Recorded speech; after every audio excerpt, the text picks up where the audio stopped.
Well, how you guys doing today? It's Sunday, and I've been kicking out a bunch of videos on models, doing kit reviews and stuff, but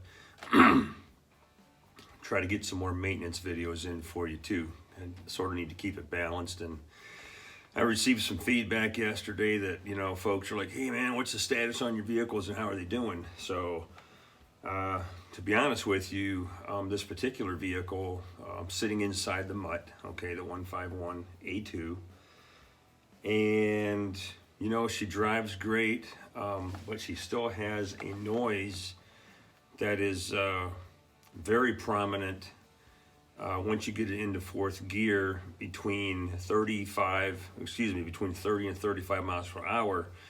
The howling is pretty prominent and intense for my liking, okay? And so, there's lots of feedback coming in. Well, it could be the differential, could be the U-joints, it could be noise transference from the transmission through the drive shaft, because, everything's bolted to the body, right? And there aren't any isolators and things like that, so noise travels. And anybody that knows anything about doing trying to track down the noise and drivability problems and stuff like that, you could have a noise that would start up front but manifest itself in a completely different direction, right? Kind of like a 223 round on an M16. It'll hit you here and come out of your ankle. So, bad comparison. But the point is, I need to isolate this problem and figure out what's going on. Now, some folks are telling me, hey, take a look at the transmission. I know all the joints are replaced in the back. The passenger side rear shock is garbage. Okay, the bushings that are molded in with the shock on the top side are completely rotted out, and the shock is slapping around back there, and so that's contributing to some of the problem. I'm ruling out the rear differential because it runs perfectly smooth in first, second, third gear. And even in fourth gear, after you get to about 40 miles per hour, then the noise goes away, and we're just tooling down the road, and the only thing you're really hearing is just normal drivetrain type noises, exhaust, and things like that. So what we're going to do today is we're going to yank the seats out of this thing and pull off the transmission cover here inside the vehicle and do a quick inspection, and then we're going to pull the shift tower off of the transmission and look into the tranny and see if there's anything obvious present, okay? And I'm not going to drain the fluid yet. I'm going to pull this out and see how it looks first, and then because I don't know what I'm going to find, and I've never been into this transmission before. And I'm going to tell you something: I can't find a freaking video out there anywhere on getting into this kind of depth. I mean, most of the 151 videos are walk-arounds, and here's one for sale, and these are cool. But nobody's producing that I can find videos on maintenance and getting into this stuff. So we're going to take you on my journey as we work on this thing, because this vehicle will probably be up for sale one of these days, and I want the new owner to have a safe, reliable vehicle, and that's important to me. So, all right, well, let's get started, and we'll have to start by removing the seats and getting the bolts and stuff removed from this cover. I'll reposition the camera so you can watch all of that, and I hope you enjoy it. And just kind of keep tuned in on what I'm doing here. You might see something in the video that I completely missed. Point it out, give me some shout outs, and let me know, and we'll go from there. So, you like my this is my spring-loaded, can't do any damage freaking replica M16 I paid $10 for. But boy, it sure looks real, right? Except for the orange tip. Nice little display piece to have in your mutt. Yeah. All right, let's get started. Are we rolling? All right, we're rolling. Get these seats out of here. The seats have removable hinges or pins or whatever.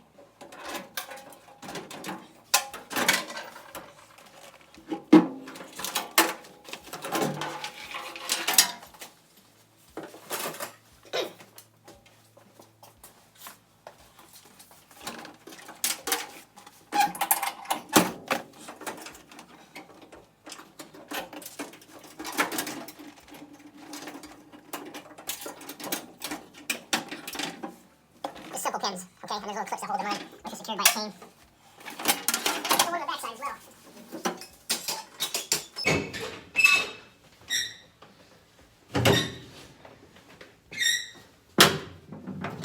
All right.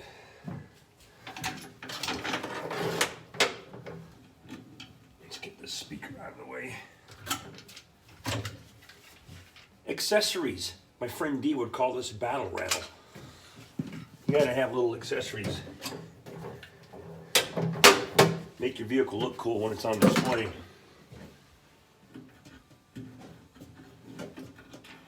This is a speaker system I got from Barney Matignac out of Delaware Lister.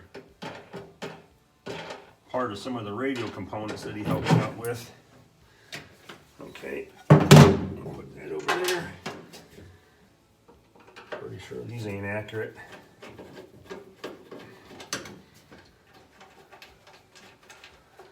I've never pulled this off before, so I don't know what to expect. But for some reason, we've got Phillips head screws across the top.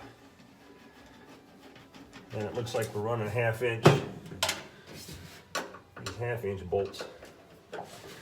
There is a seal back here that I hope I don't damage.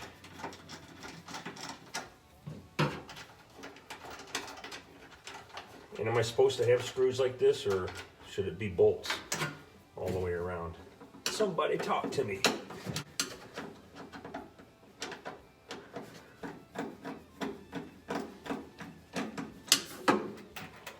Can you even see this? We got enough light? Yeah, I think we got enough light.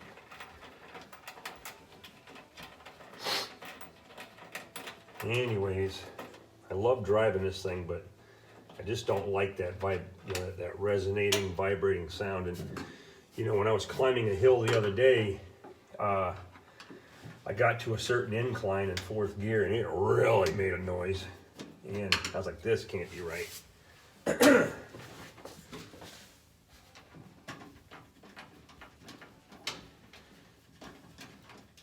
As you can see here, I definitely need a new gasket.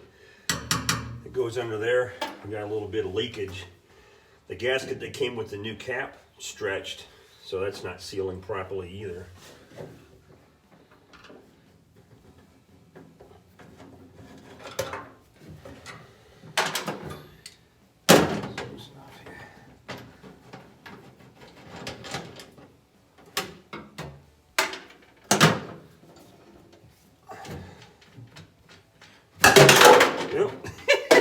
Yeah, that screws off. So is this one.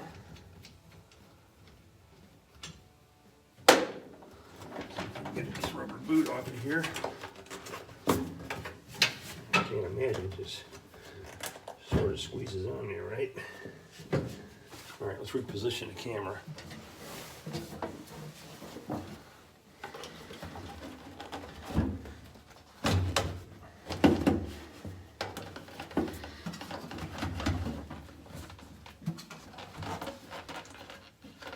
What I'm dealing with in here. Tell you what, that's 7/16. Yeah, let's get that little plate off. Cause I don't know what to expect here, whether I can pull this off directly or not.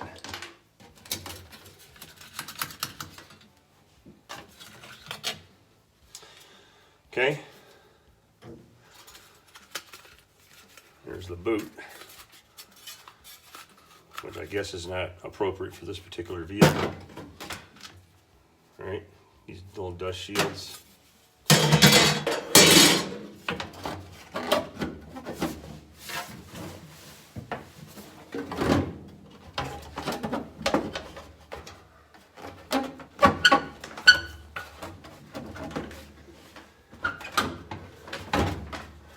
right, what's hanging me up, folks? Particular line. There we go.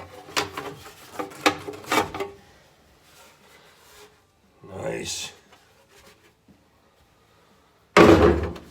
Check that out. Now there's a source of leaking right there, which appears to be the speedometer cable. But what I want to do, and there's your parking brake. See how that moves? Grips that nice and tight. My parking brake does work. All right, let's get closer. Got the cover off, and I'm seeing right now the moisture and some of the dripping that I'm getting underneath appears to be originating from where the speedometer cable goes in, because from there it's fairly wet and then travels down the side of the rear end. Now, what I can't tell right now is, am I looking at a crack, or is this just some casting marks that are on there? Not sure. Also notice that the speedometer cables are rubbing against the starter, and that's not good. All right, let's grab a hold of this thing and see. Oh yeah, see that? The speedo cable is loose big time. And that makes sense why it would leak a little bit. So, yeah, I think what we're going to do is I need to investigate this a bit further before I pull this off. Thinking maybe the starter has to come off or something first to gain access, so we'll see. Again, I've never been in this before, and I did release the tension on the parking brake and grabbed a hold of this bad boy and gave it a good shake, and it didn't budge, just to see if something may be loose, but it's not.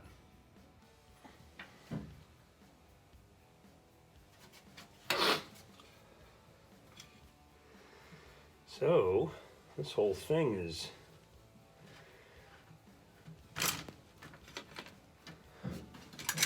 loose. Du lieber meine Vater, I can't believe I just did what I just did. And you guys watched me do it. The speedo gear just fell inside of the freaking T-case. Oh, I gotta find a magnet or something. Hang on a minute. Man, I'm so freaking frustrated. I had to go get me a freaking $1 bacon cheeseburger, whatever, from Burger King.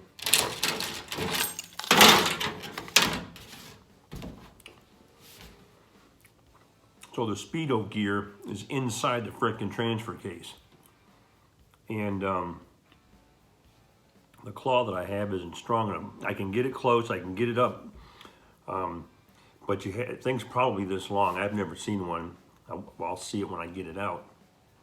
But the way that it's in there is you got to get it up and then try to tip it back and work it. And you know, hindsight, I probably should have disconnected the speedometer cable from that big jam nut or whatever and get that the hell out of there first, because the speedo cable itself is probably what grabbed that gear and held on to it as I pulled that big nut off, which took the speedo gear out of its position and let it drop. So totally my fault, and unfortunately this is how I like to learn lessons, right? The hard freaking way. Anyways, the tools that I have aren't working, so I had to go out and get another flexible magnet. This is a Lyle 66540, but it only goes up to 2 pounds on what it can pick up. So I don't even know if it's going to be able to grip it. But that's the tool, because it is a tight spot. And then I picked up a different grabber, which also has a magnet on the end of it. So we're going to see if that works.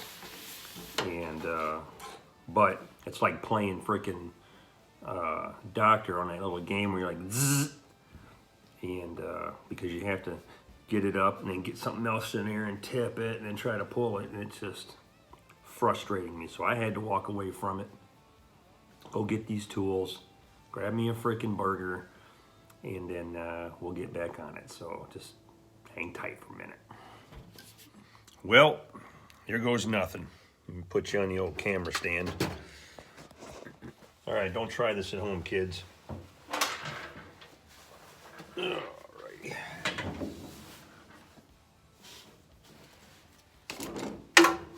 Damn glasses.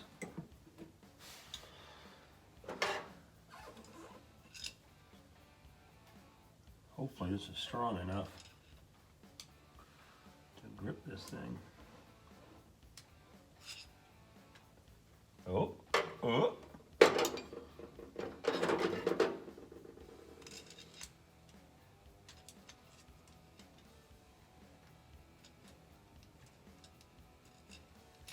I mean, the good news is that is a definite. Now, see, I'm getting hold of that really good now. We might be crapping a tall kind, my friends.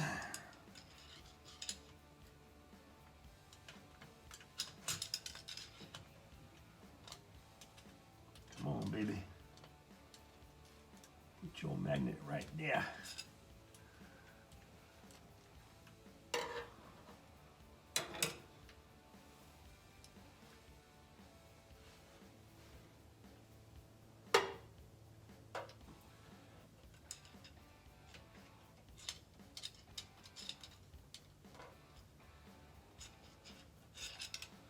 I can tell you, grease-wise, we're in good shape. I'm not grease, but gear oil.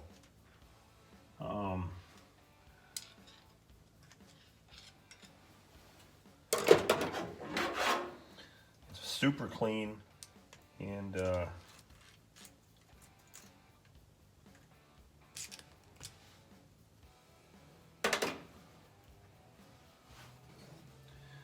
gear oil's nice and clean. And I was concerned, and you know, this was the only place that I was noticing any. Let's see, this is a combination of hook and. Gotta get this. Oh my God, folks, you're watching this live. Let's get a second magnet on there.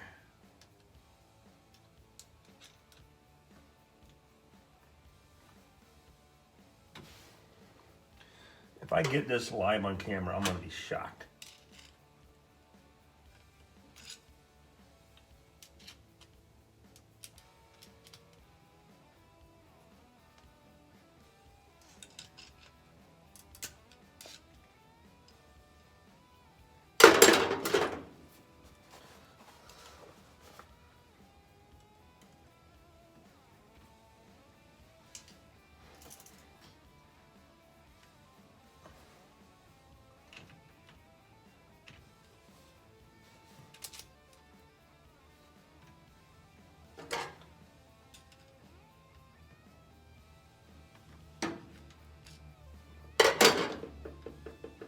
Folks, you saw it here. You saw it live. And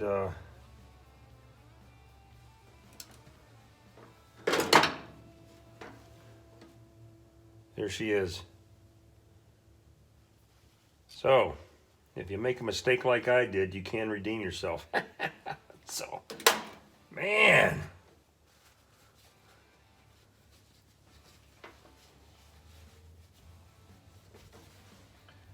Make sure I didn't damage it. I did not.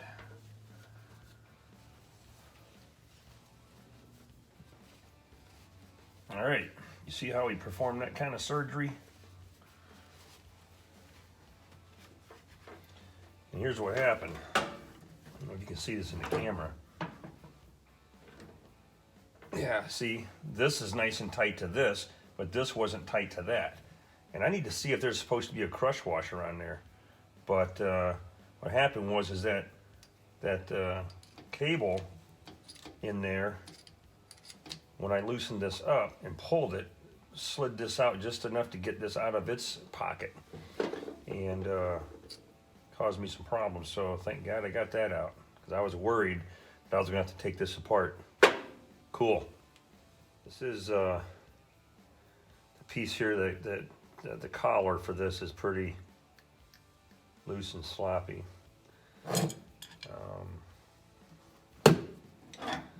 See if we can get this off.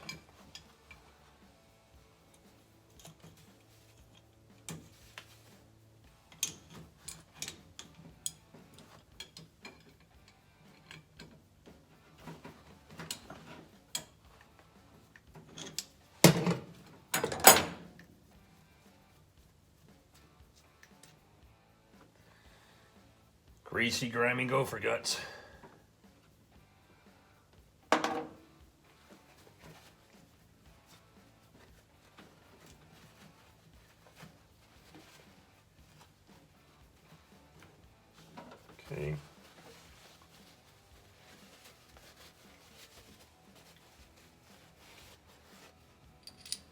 course, this rides right up in there just like that. It was a source of leaking, though, I can tell you that much. You know, as I'm looking around, and you know, I understand that oil can vibrate and whatever. Here's the breather, but it's dry up and around there. But the predominance of the fluid is over here, and it's definitely coming out of this location. So, if this is supposed to have a crush washer on it, it didn't. It's one of the reasons why it's probably leaking. Plus, everything was loose. I'm sure this has nothing to do with the noise transfer problems that I'm concerned about. So I'm going to fix this problem. I'm going to get up under here. I'm going to shake this. This shaft and just see how loose we are on the bottom. You know, could be a U-joint or the output shaft or whatever could be, you know, sloppy. That might give me some indication on stuff. But I think we have enough problems here that I just had to deal with that will end the video because it went a little bit long. And we'll do another video taking this off if that's what I get ready to do. I haven't decided yet. I want to do a little more research, okay, before I do something else that's stupid like this. Now I know, and thank God for Jeff Matson telling me this, you know, when you're going to change the fluid on this transmission, you have to be careful. Oh, where is it? You can't see it from here, but you got to be careful which drain plug you pull. Is it on this side? Yeah, right up here. This is not a fill plug, okay? This has something to do with your third gear or whatever. You pull that off, you have problems. I don't know what those problems are, but I mentioned that in an earlier video. You don't want to doink around with it. So I'm learning the hard way, and hopefully you've learned something from it by watching me screw up. Hopefully I've redeemed myself in such a way that we'll be okay. But anyhow, I'm going to check on this. Take it easy, folks. Yeah, I'm here to tell you. I invented just a couple more curse words in this process. See ya.